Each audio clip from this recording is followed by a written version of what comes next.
My girlfriend and I have split. It was a toxic relationship.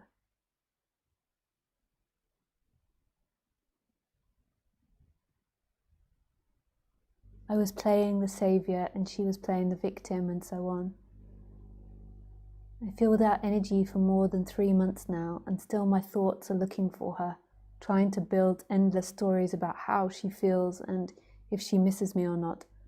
I've been meditating for so long, and now I see that I'm very distracted all the time. Could you please tell me what is you're seeing on this? Hey Matisse, thank you for your question.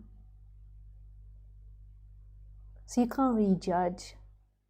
You say, I see that I'm very distracted all the time. You're currently very distracted. But you can't say that's the way it was for your whole life, because you don't know.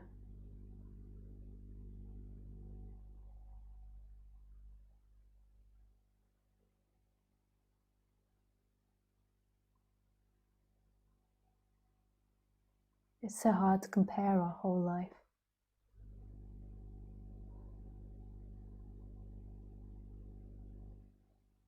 So the reason that you're very distracted currently is because there has been fundamental stories that have been ignited.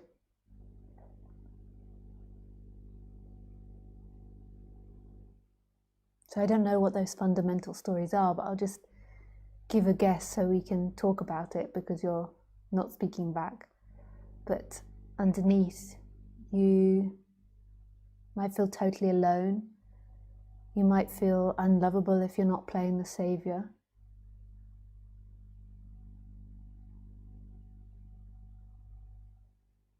You may feel hopeless. You maybe feel angry or feel blame towards her.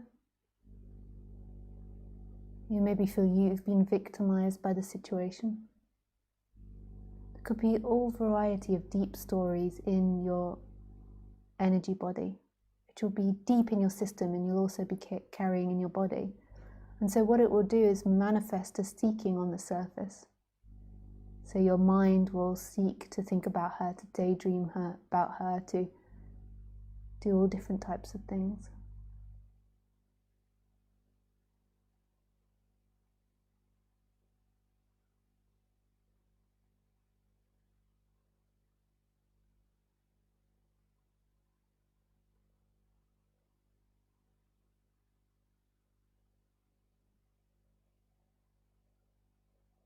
And then it almost probably seem impossible to stay present, because you're kind of like going up against a massive waterfall.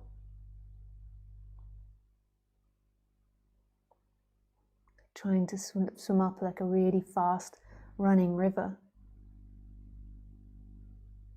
Because underneath there is deep pain.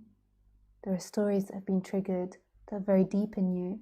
And then on the surface there is a desperate attempt to make sense of that, to not do that again, and to try to feel better right now.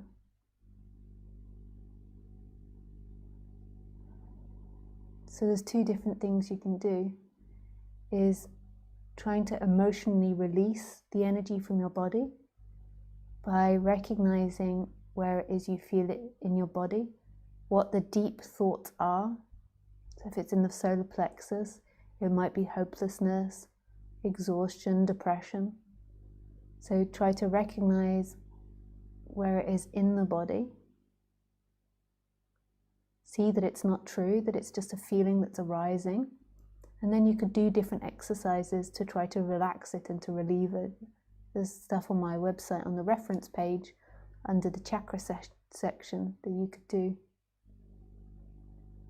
And then just in noticing it, it will change.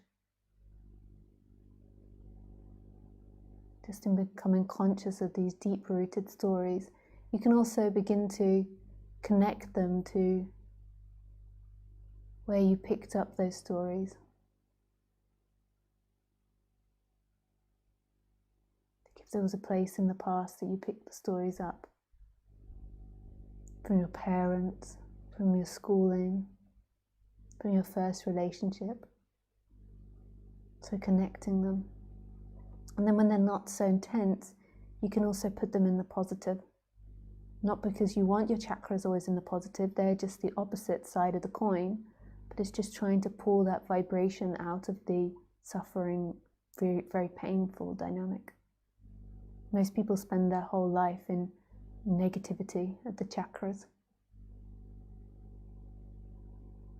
So the opposite, if it was the solar plexus, in the negative, the solar plexus is feeling like you can't do something, feeling like you're hopeless, feeling like nothing works, that you have no choices, that you're stuck, depression, frustration, and anger. And in the positive, it's feeling like you can do something, like anything is possible, that feeling vitalized, feeling like you want to do things, feeling like you have choices and you have options, feeling empowered. So once you've got it to a certain level and a certain understanding, then you can start telling yourself positive affirmations to try and lift it out. So imagining where you're powerful. If you're really strong at running, imagine yourself running up a hill.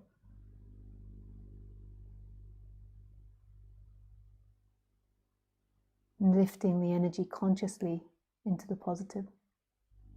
Or just saying the positive affirmations, I am strong, I'm capable, I can choose, I have choices, I know what I want. So that's one thing.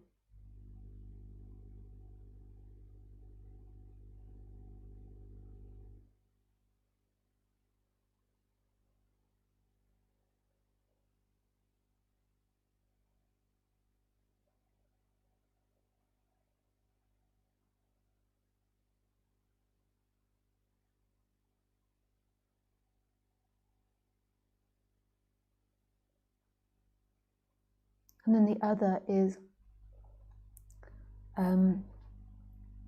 moving your attention to presence. And you just oscillate between doing the different things. So moving your attention to the I am. And then when it's too strong, you look at the emotion. Because when you are going through a lot of emotional upheaval, then moving your attention to the I am is kind of really difficult. So it's oscillating between these two.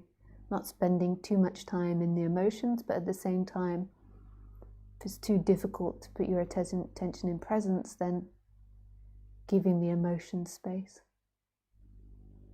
or the story space.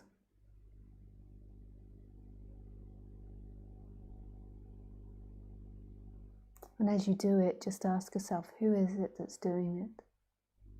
Who is this separate person that you believe is doing these practices? And come to see that there is nobody doing these things.